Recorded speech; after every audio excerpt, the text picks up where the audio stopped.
जो शिवसेवा मित्र मंडळ यांनी जो आयोजित केला आहे, त्यांचे राजेसाहेब नाईक साहेब, मी सदैव त्यांचा ऋणी असतो.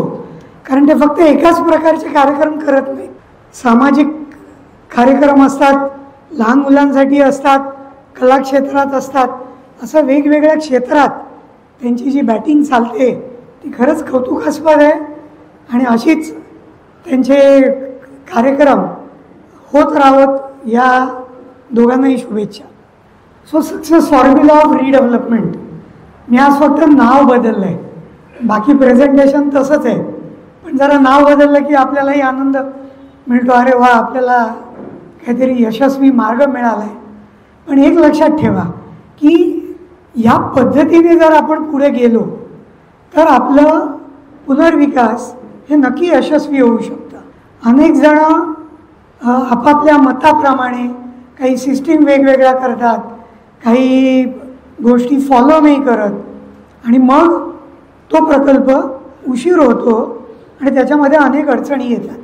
त्यामुळे ही सिस्टीम आणि जो कोणी तुमचा PMC असेल त्याचं म्हणणं हे जर नीट मान्य केलं तर आपला पुनर्विकास हा नक्की यशस्वी होईल. So why the society building should be redeveloped. आजकाल काय झालं आहे, तो करतो मग आपणही करू, आता रिपेअर कुठे करत बसा, मग रिडेव्हलपच करून टाकू, असं अनेक वेळेला दिसतं. आणि ज्या इमारती 30 वर्ष पूर्ण झालेल्या नाही आहेत त्यासुद्धा इमारती पुनर्विकासाच्या रांगेमध्ये लागतात. मला वाटतं ते थोडं चुकीचं आहे. कारण सरकार दरबारीसुद्धा पुनर्विकासाला जे काही आपल्याला बेनिफिट दिलेले आहेत ते सुद्धा जेव्हा इमारत 30 वर्ष पूर्ण होते तेव्हा आपल्याला दिलेले आहेत. त्यामुळे 20, 22, 23, 24, 25 वर्ष इमारत झाली तर थोडं खर्च करून आणखीन 5-7 वर्ष इमारत आपली कशी टिकेल आणि मग आपल्याला कसा चांगला बेनिफिट या पुनर्विकासातून मिळेल हे बघायला पाहिजे.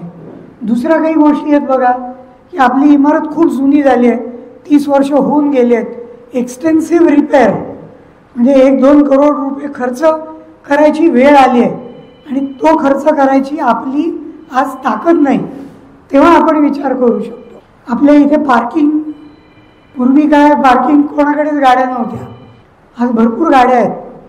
त्या गाड्या पार्क करायला जागा आहे का? जर ती जागा असेल तर गाड्या पार्क केल्या तर मुलांना खेळायला मिळत नाही.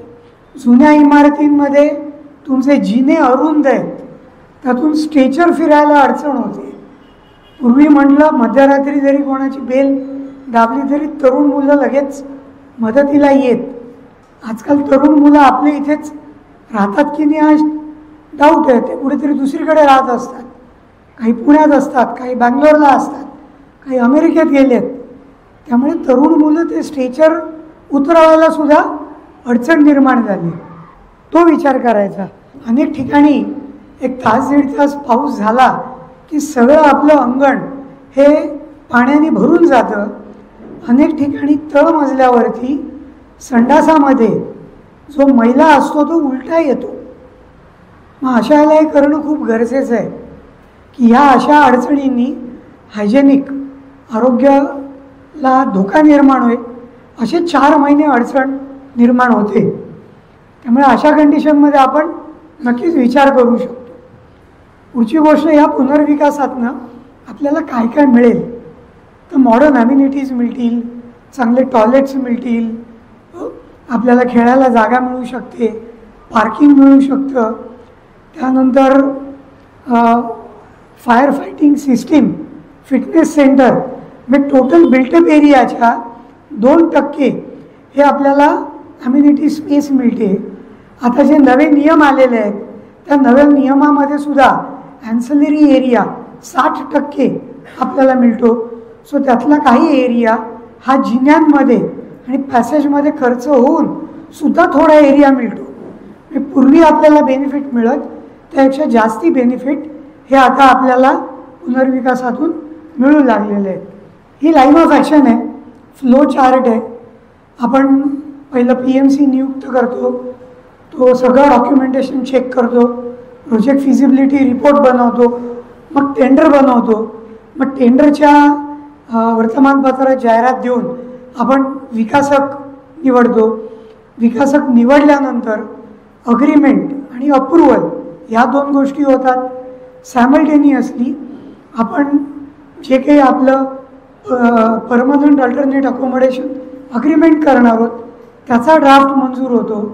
महानगरपालिकेकडनं नकाशे मंजूर झाले की PAAची सही झाली की आपण जागा विकासकाला ताब्यात देतो. तो बांधकाम करतो. त्याच्यावर आपलं लक्ष असतं. त्याला SHE policy, security, health, insurance, environment आणि क्वालिटी कंट्रोल याची सगळी पद्धत आपल्याला देऊन शिस्तशीरप्रमाणे कन्स्ट्रक्शन वर्क करून घ्यायचं. काम पूर्ण झालं की जॉईंट इन्स्पेक्शन, क्वालिटी चेक आणि मग ऑक्युपेशन सर्टिफिकेट ते मिळाल्यानंतर जागेचं पोझेशन घ्यायचं आणि मग handing over, taking over, पोझेशन, documentation ही सिस्टीम करायची. हे मी थोडक्यात सांगितलं. हे थोडं डिटेलमध्ये आता मी तुम्हाला सांगेन. आपल्याला पुनर्विकास करायचा असतो तेव्हा जशी विशेष सर्वसाधारण सभा आपण बोलवू शकतो तशी 20% सभासदांनी पत्र देऊन ते कमिटीकडे द्यायचं आणि ते कमिटीकडे दिल्यानंतर कमिटी ते मॅनेजिंग कमिटीत पत्र ठेवून आपल्याकरता एक विशेष सर्वसाधारण सभा रिडेव्हलपमेंटच्या विषयावरती चर्चा करण्यासाठी करते किंवा चेअरमन आणि सेक्रेटरी हे लोकांच्या मनात पुनर्विकासाविषयी जे काही विचार आहेत, वारे वाहत आहेत, हा विचार करून सुद्धा विशेष सर्वसाधारण सभा नेमू शकते. आता याच्यामध्ये मॅनेजिंग कमिटी ही जेव्हा आपण ठराव करतो की आपल्याला पुनर्विकासाला जायचं तेव्हा लक्षात ठेवायचं 2 महत्त्वाच्या मीटिंग्ज आहेत. ज्या मीटिंगमध्ये आपल्याला 66% आपल्याला कोरम लागतो. ओके, इथे मी खालती लिहिलेलं आहे. तर 66% हा कोरम लागतो.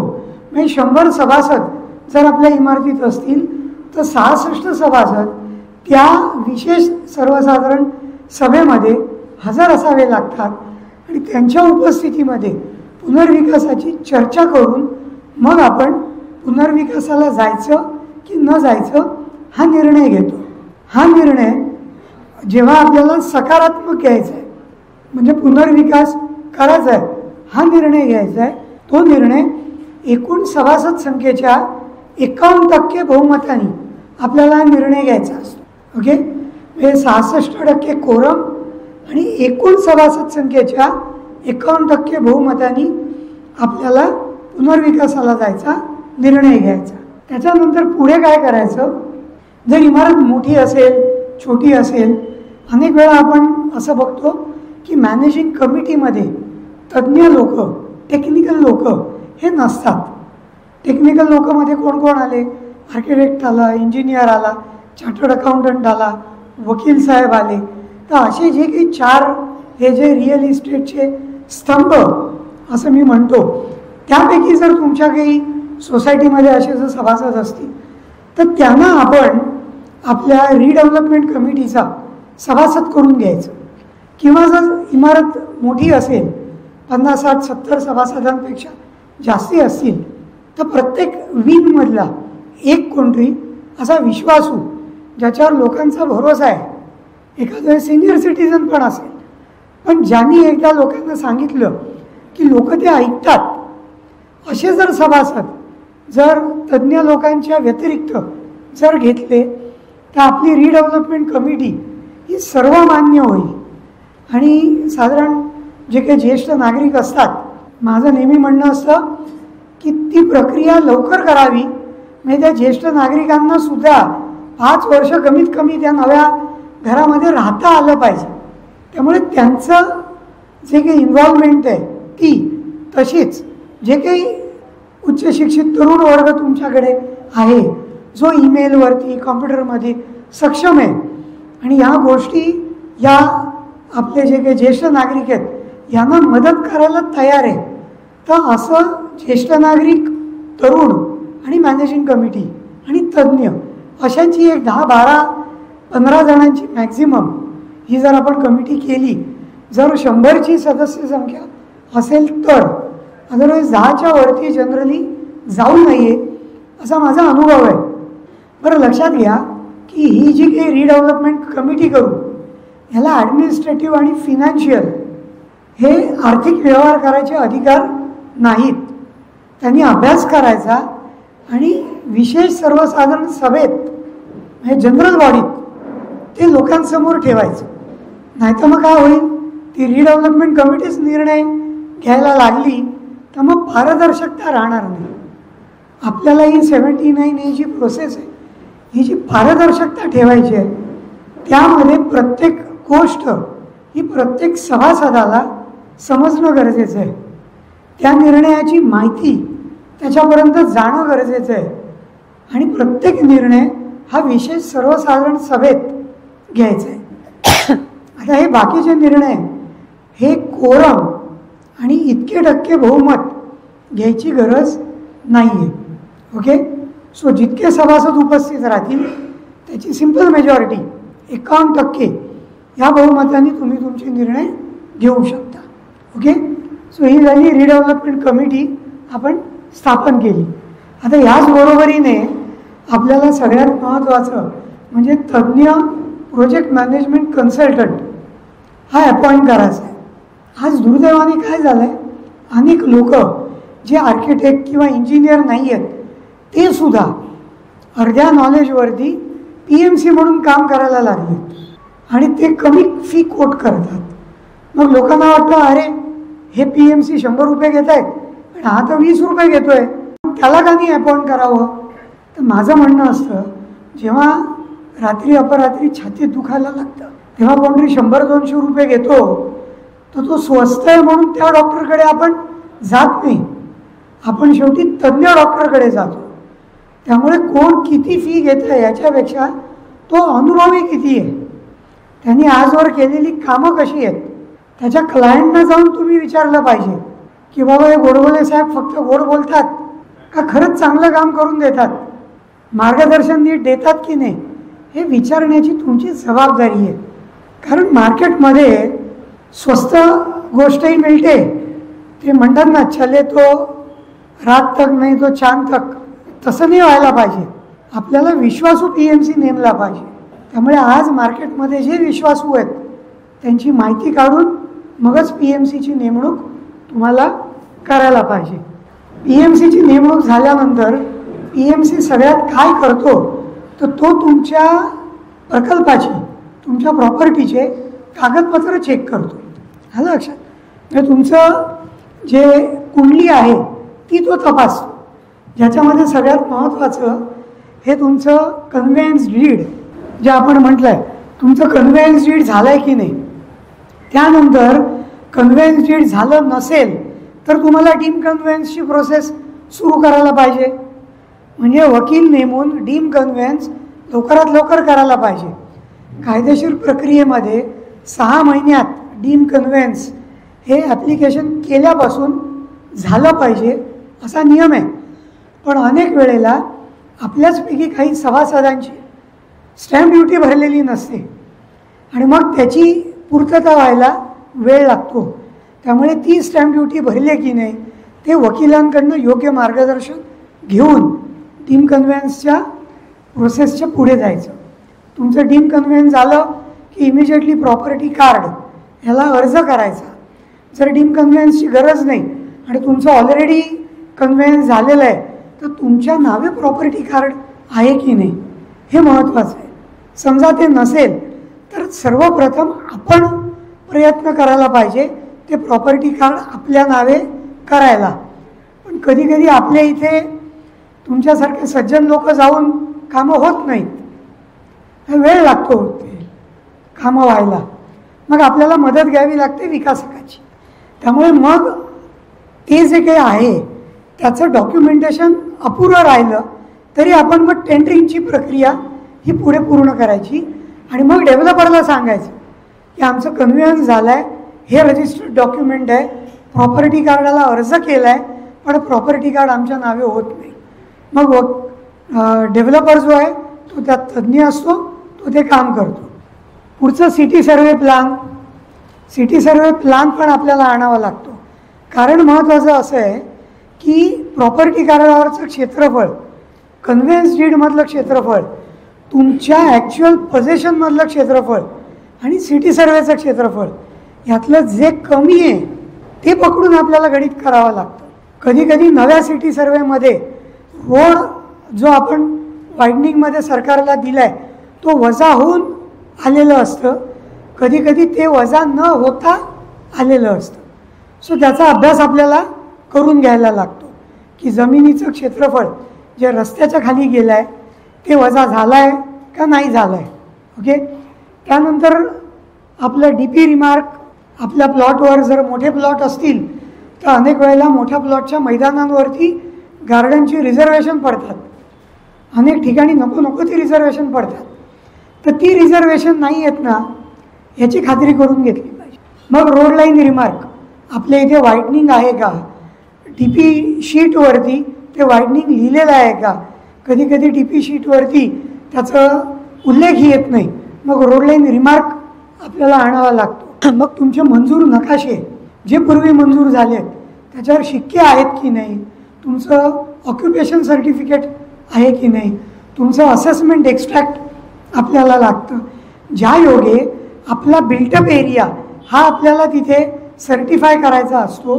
कारण 30 वर्ष इमारत तुमची जुनी आहे म्हणून 50% आपल्याला जो एक विनामूल्य ॲडिशनल FSI मिळतो तो तुमच्या अप्रूव्ड बिल्टअपवर मिळतो. लक्षात घ्या, जर तुमच्याकडे मंजूर नकाशे नसतील, ऑक्युपेशन सर्टिफिकेट दुसरा ऑप्शन आहे ते पण नसेल, तर मग आपल्याला फर्स्ट डेट ऑफ असेसमेंट करून टॅक्स उतारे असतात त्यातसुद्धा आपलं क्षेत्रफळ लिहिलेलं असतं. त्या क्षेत्रफळाचा फायदा घेऊन मग आपल्याला आपला जो बिल्टअप एरिया आहे तो सर्टिफाय करून घ्यावा लागतो. आणि मग आपल्याला सर्वे करायचा असतो, आपला प्लॉटचा सर्वे आणि आपल्या इमारतीमध्ये जे टाईप सर्वे, टाईप फ्लॅट आहेत जे पहिला मजला, दुसरा, तिसरा, एकाच्या वर जे सेम असतात त्यात तुम्ही एक फ्लॅट मोजला तरी चालू शकतो. कधी कधी सभासदांमध्ये वाद होतात, म्हणतात सगळ्यांचेच फ्लॅट मोजा.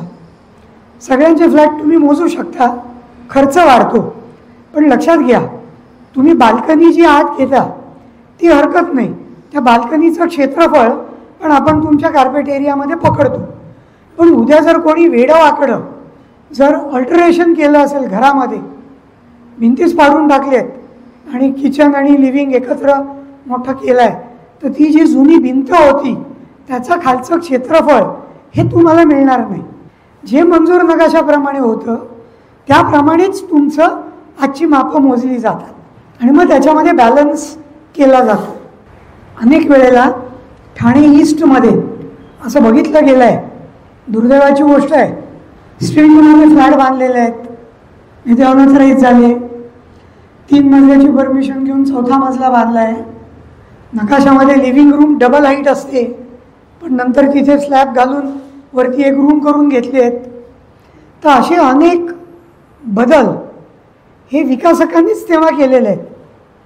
किंवा आपली रुंदी खोलीची 10 फूट आहे, बाल्कनी 5च फूट लांब ही मंजूर करून घेतली आहे, बांधताना 10 फूट केली आहे. हे अनेक जणांना लक्षात आलं असेल जर ते ऑलरेडी पुनर्विकासाला पुढे गेले असतील. तर यातनं मार्ग काढावा लागतो. जे अनऑथराइज्ड आहे त्याच्यावर तो एक तर सर्टिफाय नाही होत आणि त्याच्यावर आपल्याला जो 50% बेनिफिट मिळत नाही. त्यामुळे तुम्हाला मंजूर नकाशे असणं गरजेचं आहे. तुम्ही असेसमेंट एक्स्ट्रॅक्टवर गेलात तर अनेक वेळेला आपला जो टॉयलेट, संडास आहे किंवा बाल्कनी आहे ह्याच्यावर टॅक्स लागत नसेल, त्यामुळे तुमच्या असेसमेंट एक्स्ट्रॅक्टमध्ये तो एरिया रिफ्लेक्ट होत नाही. त्यामुळे नकाशे असणं गरजेचं आहे. त्यामुळे हे जे अनऑथराइज्ड आहे, ऑथराइज्ड आहे, हे जर अगदी पहिल्यापासून असेल, मी आता ह्याच्यात ना तुमची चूक ना विकत घेणाऱ्याची चूक, कारण आज रेरामध्ये कसं नकाशे तुम्ही बघू शकता मंजूर झालेले, हे 30 वर्षापूर्वी विकासक आपल्याला दाखवत नसत. तर मग अगदी सुरुवातीपासून ते असेल तर आपण सावरून घेऊ शकतो, कारण त्या माणसांनी पण पैसे भरून तो फ्लॅट विकत घेतला आहे. काही ठिकाणी टेरेसेस आहेत, आता त्या टेरेस त्यांनी पैसे देऊन विकासकाकडनं घेतलेत का, ह्या महत्त्वाच्या. तसं असेल तर त्या टेरेसचा मी स्वतः 30% एरिया घरामध्ये त्यांना ॲड करून देतो, कारण आज टेरेस ही मिळू शकत नाही. डिझाईनमध्ये जर अडचणी असतील तरच अशा टेरेस डिझाईन करता येतात. अशा टेरेस आता देता येत नाहीत. त्यामुळे काही मार्ग काढावे लागतात. पण कोणी अनऑथराइजली काही वर्षापूर्वी दमदाटी करून जर ती टेरेस घेतली असेल तर तो सोसायटीचा निर्णय आहे, त्याला त्याचं काही द्यायचं का नाही द्यायचं. कारण त्यांनी काही पैसे देऊन ते विकत घेतलेलं नाही आहे, दादागिरी करून घेतलेलं आहे. मग कुठेतरी मध्यम मार्ग काढता आला तर तसा काढता येतो.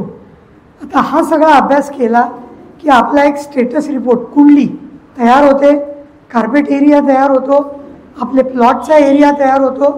मग त्यानंतर आपण प्रकल्प अहवाल बनवायला सुरुवात करू शकतो.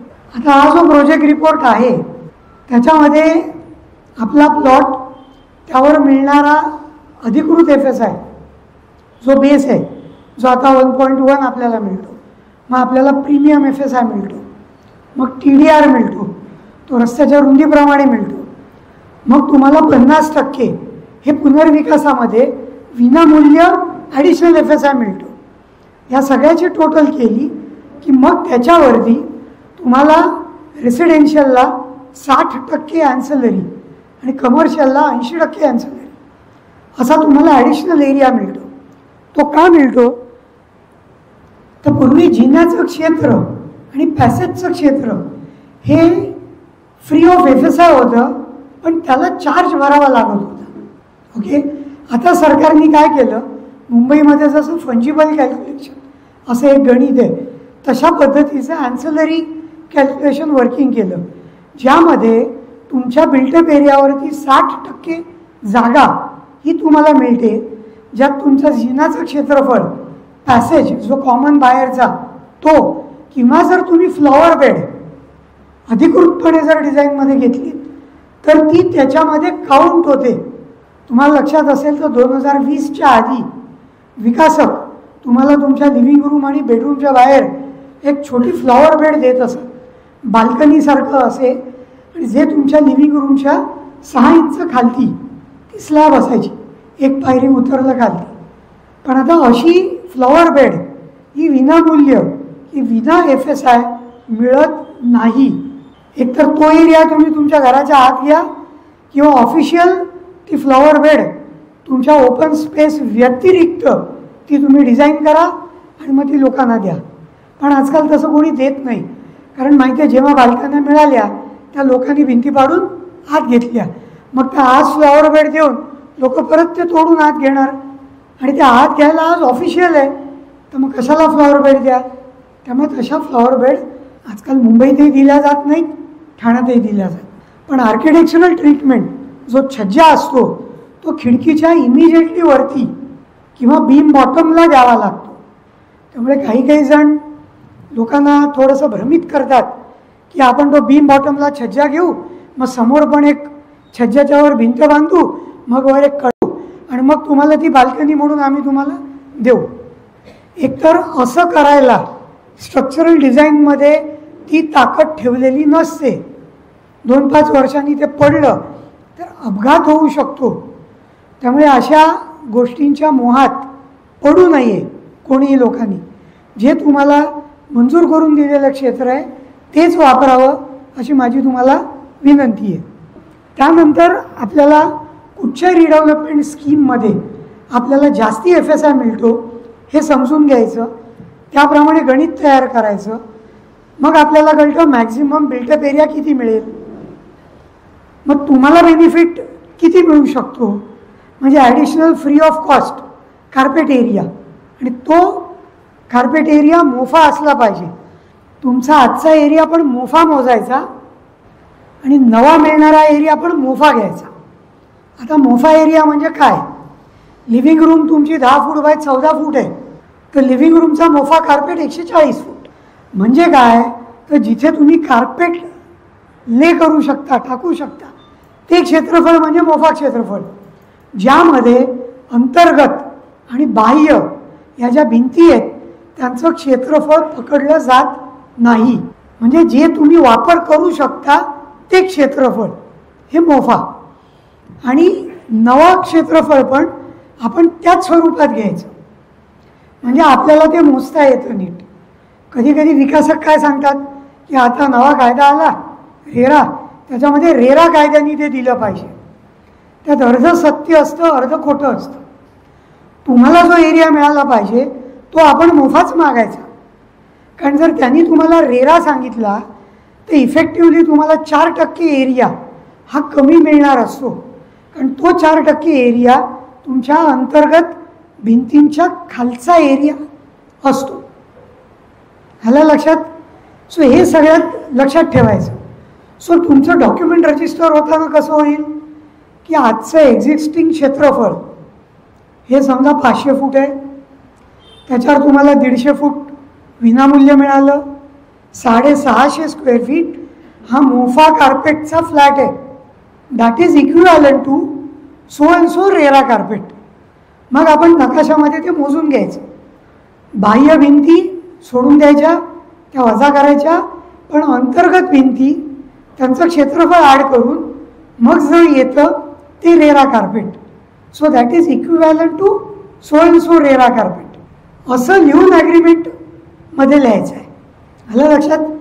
सो मोफा कार्पेटमध्ये क्षेत्रफळ मोजायचं, मोफा कार्पेटमध्येच नवं क्षेत्रफळ घ्यायचं, ते पण मोजून घ्यायचं इमारत पूर्ण झाली की डेव्हलपरनी बरोबर दिलं आहे ना, आणि मग त्याचं कन्व्हर्जन रेरामध्ये करून ॲग्रीमेंट रजिस्टर. मग आपल्याला त्याच्यात तुमचा एरिया वजा केला की विकासकाला विकायला क्षेत्रफळ किती मिळतं ते सेल रेटनी गुणलं की तुम्हाला एकूण येणारं रेव्हेन्यू कळतो, त्याला पैसे किती मिळणार आहेत ते कळतं. आणि मग विजावीज सगळे खर्च. कधी कधी आपल्याला वाटतं की आपलं भाडं, त्यानंतर कन्स्ट्रक्शन कॉस्ट हेच खर्च आहे, तर तसं नाही आहे. अप्रुव्हल कॉस्ट ही खूप मोठी आहे. आज जे FSI तुम्हाला मिळतात ते सगळे विनामूल्य नसतात. 50% जो ॲडिशनल FSI दिला जातो 30 वर्ष जुन्या इमारतींना तो विनामूल्य आहे. पण तुमचा जो काही ॲन्सिलरी एरिया आहे त्याला तुम्हाला पैसे भरावे लागतात. TDR आहे त्याला तुम्हाला पैसे भरावे लागतात, आणि प्रीमियम FSI त्याला तुम्हाला पैसे भरावे लागतात. मग डेव्हलपमेंट चार्ज भरावा लागतो, स्क्रुटिनी फी आहे, तुमचा लँड अंडर कन्स्ट्रक्शन टॅक्स ठाण्यात ज्याला VLT म्हणतात तो टॅक्स भरावा लागतो. तुम्ही जमीनची काही खोदता आणि ती माती काढता त्याचं आपल्याला सरकारला पैसे देऊन त्यात मग ते माती बाहेर नेता येते. ऑपरेटिव्ह चार्जेस आहेत. बिल्डर जेव्हा काम करतो तेव्हा त्याचे इंजिनियर आहेत, त्याची सेल्स टीम आहे, ते एजंट लोकांना पैसे द्यायचे आहेत, आर्किटेक्ट, PMC, स्ट्रक्चरल कन्सल्टंट, हे सगळे कन्सल्टंट आले. आउट ऑफ पॉकेट खर्च असतो. ज्यानंतर विकासक इमारत तुम्हाला बांधून देतो, ओके, त्यामध्ये त्या लिफ्ट, CCTV ह्या सगळ्याचा खर्च असतो. सो तो सगळं केल्यानंतर त्याला प्रॉफिट किती मिळतो आहे हे बघायला लागतं. साधारण असं आहे की डेव्हलपरला आज जर 100 कोटीचा प्रोजेक्ट असेल तर 30 कोटी खिशातनं घालावे लागतात, किंवा कमीत कमी 20 कोटी. मग तो अप्रुव्हलचे पैसे इंटरेस्ट देऊन महानगरपालिकेकडनं टप्प्याटप्प्याने देतो, किंवा TDR टप्प्याटप्प्याने घेतो. तर तो जे इनिशियल पैसे टाकतो ते त्याला 3 ते 4 वर्षाच्या प्रोजेक्टनंतर तेवढेच पैसे त्याला प्रॉफिट म्हणून मिळाले पाहिजेत. हे ढोबळ गणित आहे. त्यांनी 20 कोटी टाकले तर त्याला 20 कोटी आले पाहिजेत. कधी कधी काही लोक 2 रुपये प्रॉफिट कमीवरती पण तयार होतात. पण आपल्याला तो अंदाज घेतला पाहिजे की हा डेव्हलपर चांगला आहे, पण आपलं प्रोजेक्ट चांगलं आहे, त्याचं नाव होईल म्हणून तो 2 रुपये कमी प्रॉफिटवरती घ्यायला तयार आहे. पण असे जे लोक ज्यांना अनुभव नाही, म्हणून त्यांना कोणी काम देत नाही, म्हणून मग कमी प्रॉफिटवर तो जर घ्यायला गेला तर त्याच्यापासून जरा थोडं दूर राहिलेलं बरं. त्याला आपल्या प्रोजेक्टसारखं काम केल्याचा अनुभव आहे की नाही हे खूप महत्त्वाचं आहे. So it is very important. त्यामुळे हे एक गणित तुमच्या PMCला विचारून ठरवून घ्यायचं. आणि मग शेवटी सगळा प्रोजेक्ट फिजिबिलिटी रिपोर्ट झाला की मग साधारण इमारत ही जी होणार आहे ती साधारण किती मजले होईल, अंदाजे किती फ्लॅट पर फ्लोअर येतील, ह्याचा अंदाज सगळ्या सभासदांना दिला जातो. मग टेंडरिंग प्रोसेस. आता हे प्रकल्प अहवाल दिल्यानंतर हा सर्व सभासदांना दिला जातो. पारदर्शकता बाळगायची, त्यांच्या सूचना घ्यायच्या आणि मग योग्य त्या सूचना त्याच्यामध्ये अंतर्भूत करून मग तो प्रोजेक्ट रिपोर्ट मंजूर करायचा. त्याच्या पुढची स्टेज ही टेंडर डॉक्युमेंट. मग PMC हे टेंडर डॉक्युमेंट तयार करतो. जनरली टेंडर डॉक्युमेंट तयार झालं की परत कमिटीला आणि सगळ्या सभासदांना दिलं जातं. मग सगळ्या सभासदांच्या काही अपेक्षा आहेत. अम्युनिटीमध्ये मला असं पाहिजे, मला तसं पाहिजे, आज इतके वर्ष आम्ही या पद्धतीत राहतोय तर थोडं आम्हाला बेडरूमपेक्षा लिव्हिंग आपलं किचन थोडंसं मोठं मिळू शकतं का. तर जे पॉसिबल आहे ते मिळेल, जे नाही ते नाही मिळणार. पण तुम्हाला अधिकार आहे, आम्हाला अशा पद्धतीचे नळ द्या, ते तुम्ही सांगू शकता. त्या पद्धतीने टेंडरमध्ये त्याचा अंतर्भाव केला जातो. आता टेंडरमध्ये काय काय असतं. सगळ्यात पहिलं टेंडर नोटीस. ज्या टेंडर नोटीस पहिली जी आपण वर्तमानपत्रात जाहिरात देतो तिचा ड्राफ्ट, मग रेग्युलर टेंडर नोटीस ज्यामध्ये टेंडर कधी न्यायचं, टेंडर फी किती, कोणाकडे सबमिट करायचं, कसं सबमिट करायचं, दोन इन डुप्लिकेट डबल कॉपी ही द्यायची असते. सो अशा सगळ्या गोष्टी त्याच्यामध्ये येतात. ॲड्रेस, रोड किती रुंद आहे, रस्त्याचं नाव काय आहे, गुगल लोकेशन हे दिलं जातं. त्यानंतर स्टेटस रिपोर्ट बनवला जातो. स्टेटस रिपोर्टमध्ये तुमच्या प्लॉटची सगळी टेक्निकल इत्थंभूत माहिती ही त्यात दिली जाते. काही प्लस पॉईंट आहेत तेही द्यायचे. एखादा निगेटिव्ह पॉईंट जो आपण सुरुवातीला चर्चा केली की आमचं कन्व्हेन्स झालं आहे पण प्रॉपर्टी कार्डावर नाव नाही, तर ते डेव्हलपरनी त्याच्या खर्चानी करून आणायचं आहे. सो हे पण आपण त्याच्यात लिहायचं आहे. अनेक वेळेला आपल्याला हद्द सर्वे करावा लागतो, हद्द कायम सर्वे, तर तो पण त्यांनी करून आणायचा आहे. ज्या योगे सिटी सर्वेची हद्द आणि आपली फिजिकल हद्द ती मॅच करता येते. थोडंफार जर चुका असतील तर त्या मॅच करता येतात. सो ते पण त्यांनी करायचं आहे. या अशा सगळ्या गोष्टी या टेंडर डॉक्युमेंटच्या स्टेटस रिपोर्टमध्ये लिहिल्या जातात. मग येते मेथडॉलॉजी. मेथडॉलॉजीमध्ये डेव्हलपरनी टेंडर विकत घेतल्यापासून डेव्हलपर सिलेक्ट होईपर्यंत आणि डेव्हलपर सिलेक्ट झाल्यानंतर काम कंप्लीट होईपर्यंत आणि आपण घराचा ताबा घेईपर्यंत काय सिस्टीम आहे ही सगळी त्याच्यात लिहायची. मग डेव्हलपरने असं म्हणता कामा नाही आहे आम्हाला ते माहितीच नव्हतं, तुम्ही आम्हाला सांगितलं नाहीत, तर आता हे आम्ही करणार नाही. तर तसं व्हायला नाही पाहिजे. त्यामुळे या सगळ्या गोष्टी प्रॉपरली त्याच्यामध्ये इन्क्लूड झाल्या पाहिजेत. स्टेटस रिपोर्ट झाला की मग टर्म्स कंडिशन्स त्याच्यामध्ये टेक्नो, लिगल, कमर्शियल. आता ह्याच्यामध्ये लिगल टर्म्स डेव्हलपरबरोबर जे आपण डेव्हलपमेंट अग्रीमेंट करतो त्यामध्ये ज्या सगळ्या कंडिशन झाल्या पाहिजेत त्या जर आपण टेंडरमध्ये आधीच घातल्या तर काय होणार आहे, डेव्हलपमेंट ॲग्रीमेंटच्या याला वादविवाद होत नाही. So that is very important की त्या सगळ्या कंडिशन्स त्या ह्याच्यात घातल्या पाहिजेत. उदाहरणार्थ त्यांनी एक तर किती वेळात काम पूर्ण केलं पाहिजे, because time is essence of contract. किती वेळात त्यांनी आपल्याला अप्रुव्हल आणलं पाहिजे. मग आपण जागेचा ताबा दिल्यानंतर किती महिन्यामध्ये हर वर्ष जे काय तो आपल्याला बांधकाम पूर्ण करून देईल त्याचे काही टप्पे पण लिहून घ्यायचे. नाहीतर तो 3 वर्ष बांधकामच सुरू करणार नाही आणि म्हणेल 3 वर्षात मी देणार आहे, तोवर तुम्ही काही बोलायचं नाही. तसं नाही झालं पाहिजे. ते एक महत्त्वाचं आहे. रेंट त्यांनी कशा पद्धतीत द्यायचं, रेंट किती द्यायचं हे कमर्शियलमध्ये येतं. पण ते जर नाही दिलं तर कसं द्यायचं. आता साधं उदाहरण आहे, पोस्ट डेटेड चेक दिले जातात. तो जर बाउन्स झाला तर आपण कोर्टात जाऊ शकतो आणि ती क्रिमिनल केसमध्ये लवकर निर्णय लागू शकतो. पण जर त्यांनी RTGS करायचं म्हटलं आणि RTGS केलं नाही तर ती क्रिमिनल केस होत नाही, ते सिव्हिलमध्ये मॅटर जातो, त्याला वेळ लागतो. मग आपला जर विश्वास असेल विकासकावरती तर आपण एक वेळ RTGS करू शकतो. अदरवाईज पोस्ट डेटेड चेक घेतलेले नेहमी चांगले. समजा दिलेल्या वेळेत त्यांनी काम पूर्ण नाही केलं तर काय पेनल्टी आहे, भाडं वाढवून त्यांनी द्यायला पाहिजे. बँक गॅरंटी, पूर्वी बँक गॅरंटी अनेक डेव्हलपर चांगली देत असत.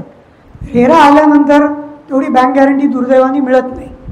मग आपल्याच इमारतीमध्ये काही बनणारे फ्लॅट हे आपल्यामध्ये घाण ठेवले जातात. ते फ्लॅट शक्यतो खालच्या मजल्यावर असतील तर ते चांगले, म्हणजे लवकर त्याचं बांधकाम झालं, उद्या जर काही गडबड झाली तर ते विकून 4 पैसे आपल्याला वसूल करता येतात. तो एक महत्त्वाचा क्लॉज आहे.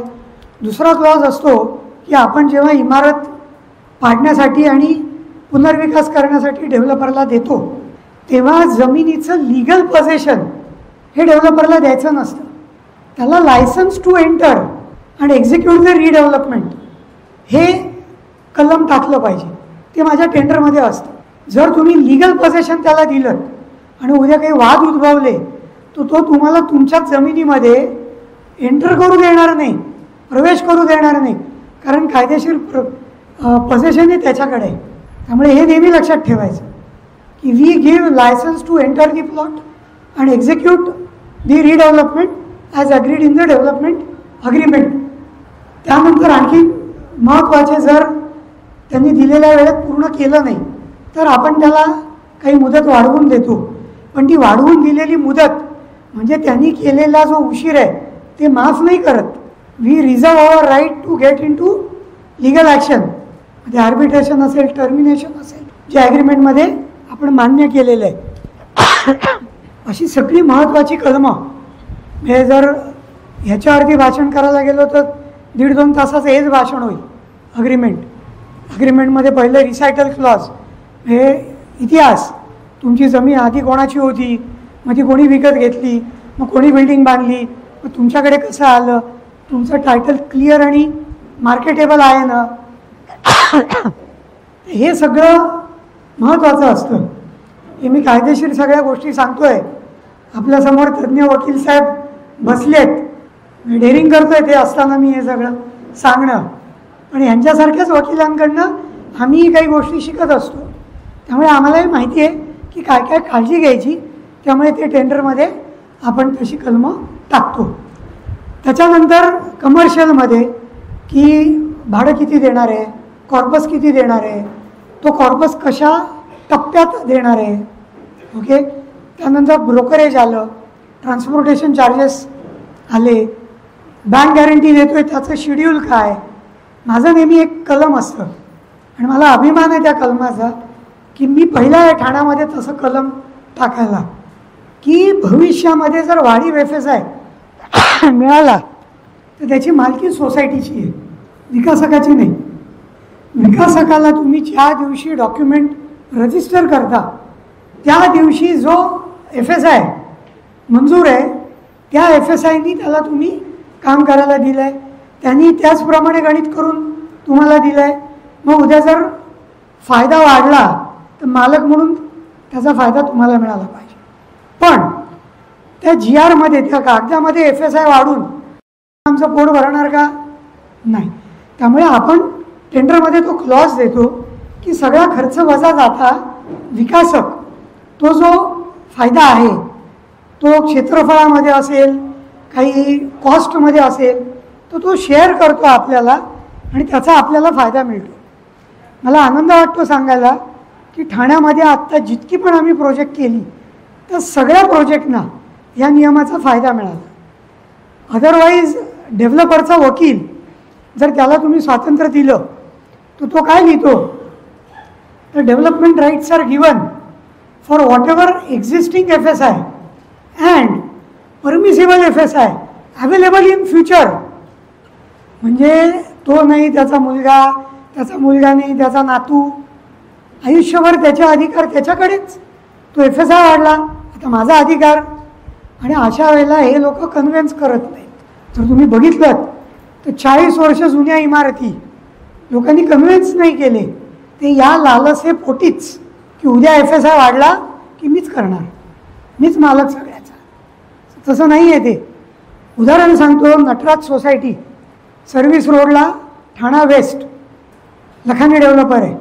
सगळ्यात पहिली त्यांची ऑफर ही 27% होती, 27. मग UDCPR आले, ॲन्सलरीचा बेनिफिट मिळाला, बाकीचा बेनिफिट. त्यांची ऑफर गेली 47%वर, 20% वाढली. आणि नंतर TDR हा सर्व्हिस रोडच्या नाही तर हायवेच्या रुंदीवरती मिळाला तर ते 47% बेनिफिट हा 63% गेला. Can you imagine? कुठे 27 आणि कुठे 63? म्हणजे तो जर क्लॉज माझ्या टेंडरमध्ये नसता तर डेव्हलपर कितीशे कोटी कमवून गेला असता त्याचं त्याला माहिती. त्यामुळे तुमचा PMC आणि तुमचा वकील हा तज्ज्ञ असणं गरजेचं आहे. स्वस्त घेणारे खूप वकील असतात, पण आपल्याला परत अनुभवी वकील पाहिजे. अनेक ठिकाणी मुंबईमध्ये उदाहरणार्थ, सर तुम्ही प्रोजेक्ट रिपोर्टचे किती घेणार? 100 रुपये घेईन मी उदाहरणार्थ. अरे ते 20 रुपयात करायला आहेत. म्हटलं चांगलं आहे, त्यांच्याकडे जा. ते एका क्लायंटनी 2 जणांना कामं दिली 20-20 रुपये आणि म्हणाले अरे 60 रुपये वाचले. उडबरेला लिहिलं असतं तर 100 रुपये लागले असते. 3 महिन्यांनी ते परत आले, साहेब ते दोन्ही रिपोर्ट चुकले. म्हटलं का बरं? साहेब आम्ही काय केलं, ह्यांनी बनवलेला रिपोर्ट त्याला दिला आणि त्यांनी बनवलेला रिपोर्ट ह्याला दिला आणि त्या दोघांच्या चुका काढल्या. म्हटलं मग आता काय करणार? 100 रुपये देणार का वाचलेले 60 रुपये देणार? अशा गोष्टी होतात. त्यामुळे कृपा करून जे स्वस्त आहे त्याच्या मागे लागू नका. ते स्वस्त असायला काहीतरी कारण असतं. कुठेतरी साजूक तुपात जिलबी बनवतात आणि कुठेतरी पाम ऑइलमध्ये जिलबी बनवतात. आहे की नाही फरक? हे तसं आहे. त्यामुळे तुम्हाला योग्य तो कन्सल्टंट निवडणं गरजेचं आहे. शेवटी एक टेबल असतं, त्याच्या आधी अम्युनिटी, ज्याच्यामध्ये त्याचे ब्रँड, मेक, सिरीज, म्हणजे आम्हाला नळ जे पाहिजेत ते चकचकीत नळ असं नाही. तर जगवार कंपनीचे कॉन्टिनेंटल सिरीज हे hot and cold water diverter पाहिजेत. पॉलिकॅपची वायर पाहिजे. खालच्या मीटर रूमहून डिस्ट्रीब्युशन बोर्डपर्यंत त्याचा हा गेज पाहिजे. Distribution board to switch board हा गेज पाहिजे. कारण आज बघायला गेलं तर टॉयलेट आणि किचन सोडलं तर आता ह्या पुढे सगळ्या खोल्यांमध्ये AC लागणार आहेत.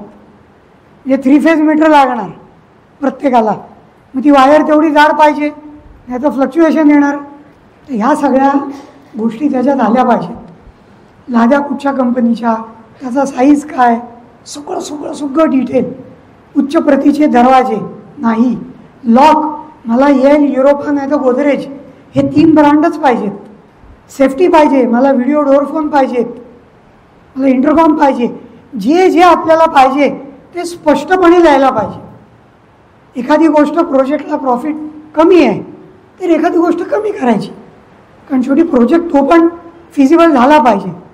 ते झाल्यावर टेबल असतं, ज्या टेबलमध्ये डेव्हलपर सगळी ऑफर, त्याच्या कंपनीचं नाव, ते प्रोप्रायटर आहे, पार्टनर आहे, प्रायव्हेट लिमिटेड आहे, कोण आहेत पार्टनर, डायरेक्टर कोण आहेत, त्यांच्या बँकर कोण आहेत, त्यांनी केलेली कामं कुठची आहेत, नवी कामं ऑनगोईंग काय आहेत, त्यांचे रेरा नंबर काय आहेत.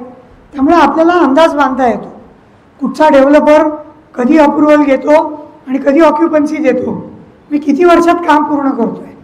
म्हणजे हे 15-15 वर्ष काम चालू आहे, आज घेतो आहे, आज हा प्रॉब्लेम, उद्या तो प्रॉब्लेम.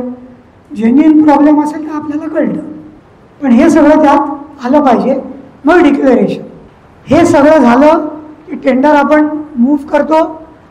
आता टेंडर प्रोसेसमध्ये आपल्याला डेव्हलपरची प्रेझेंटेशन घ्यायची, त्याच्या कंपनीची माहिती घ्यायची आणि मग डेव्हलपर सिलेक्ट करताना त्याचे, मी म्हटलं तसं, त्याची केपेबिलिटी, ओके, केपेबिलिटी, त्याची फिनान्शियल केपेबिलिटी, त्याची दुसरी दिली ती टेक्निकल केपेबिलिटी.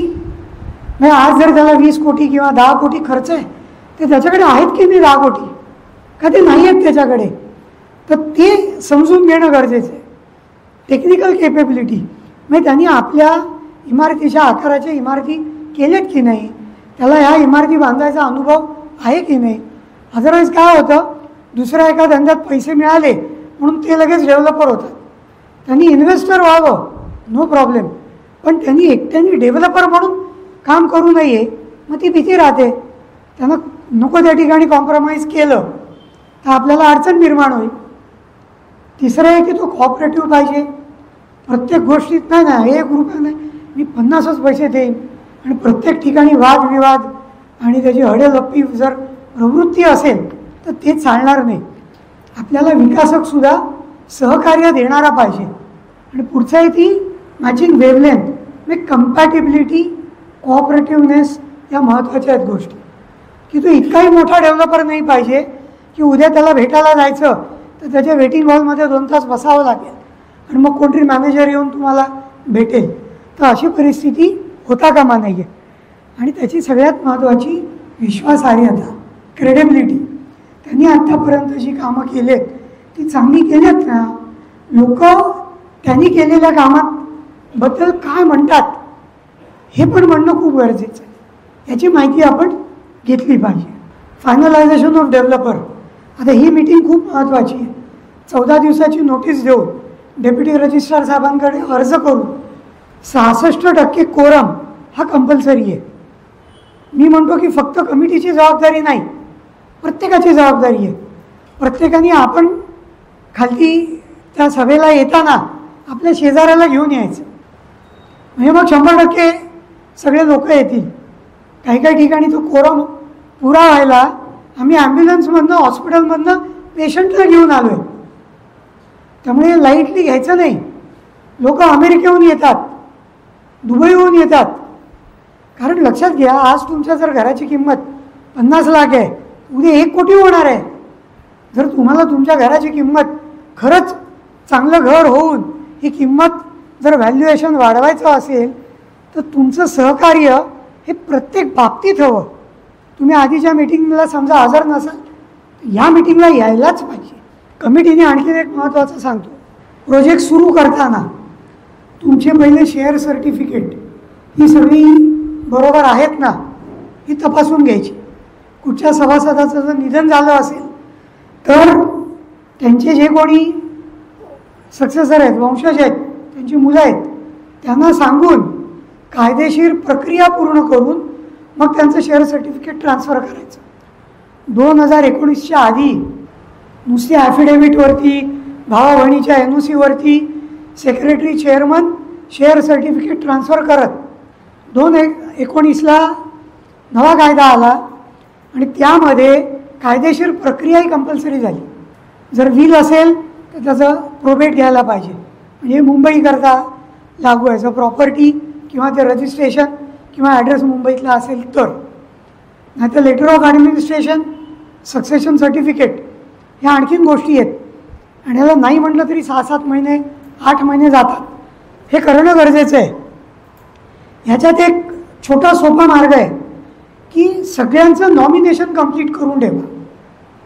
नॉमिनेशन कंप्लीट असेल आणि जर कुठचा सभासद दुर्दैवी निधन झालं तर तो जो नॉमिनी आहे त्याला आपण नॉमिनल मेंबरशिप देतो, फायनल मेंबरशिप नाही.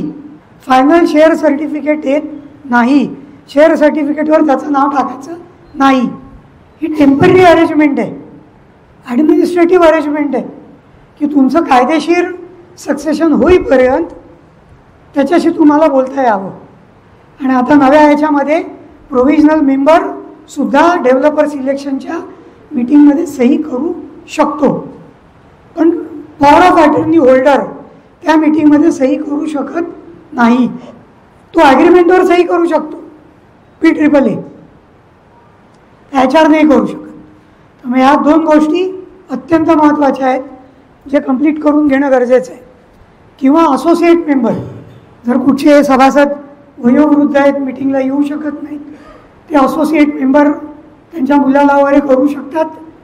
पण तो असोसिएट मेंबर जर वोटिंग करणार असेल तर ओरिजिनल मेंबर तिथे उपस्थित नाही पाहिजे, नाही तर 2-2 वोट नाही करता येत.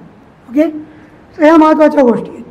आणि मग डेप्युटी रजिस्ट्रार साहेबांच्या अधिकाऱ्याच्या उपस्थितीत 79A ची मीटिंग होते.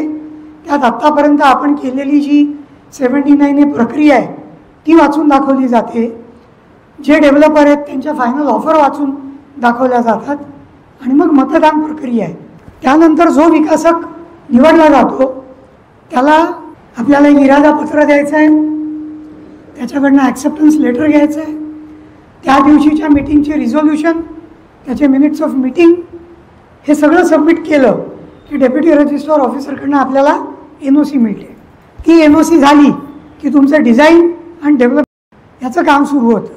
विकासकाचा वकील आपल्याला ॲग्रीमेंट देतो, ते आलेलं ॲग्रीमेंट आपले वकील साहेब PMC सभासद त्याच्यावर अभ्यास करतात, मीटिंग्ज होतात आणि मग तो ड्राफ्ट मंजूर होतो.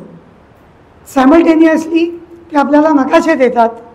नकाशे मंजूर केले की मग अग्रीमेंट रजिस्टर झालं की नकाशे हे मंजुरीला टाकले जातात. त्याच्या आधी एक प्रक्रिया आहे की जेव्हा डेव्हलपमेंट अग्रीमेंट होतं त्यानंतर PAAA त्याचा ड्राफ्ट डेव्हलपर आपल्याला देतो आणि सायमल्टेनियसली त्याची पण आपण मंजुरी करून ठेवून द्यायची. कारण नकाशे मंजूर झाले की इमिजिएटली तो रेराला रजिस्टर करायचं कलम आपल्याला आत टाकायचं आहे आणि ते रजिस्ट्रेशन झालं. अनेक वेळेला आम्ही आधी पण डॉक्युमेंट रजिस्टर करतो एक्झिस्टिंग सभासदांची. आजकाल थोडी अडचण निर्माण झाली आहे, तर रेरा रजिस्ट्रेशन झालं की तुमची रजिस्ट्रेशन होऊ शकतात. मग तिथे अडचण होते की मग इमारत रेरा रजिस्ट्रेशन झाल्यानंतर अग्रीमेंट करून हँडओव्हर करायची का डॉक्युमेंटवर सही आधी करून विकासकाला हँडओव्हर करायचं. हा एकमेकांच्या विश्वासाचा भाग आहे. अदरवाईज 2 महिने कमीत कमी रेराला लागू शकतात. कधी कधी 1-1.5 महिन्यात येतं, कधी कधी 3-3 महिने लागतात. आणि मग आपण त्यांना लायसन्स देतो to enter the plot. Okay, ती सिस्टीम सुरू होते. Development agreement, power of attorney, designs होतात, सबमिशन होऊन अप्रूव्हल होतात. मग आपलं ॲग्रीमेंट झालं की आपण शिफ्ट होतो. कन्स्ट्रक्शनला काम सुरू होतं.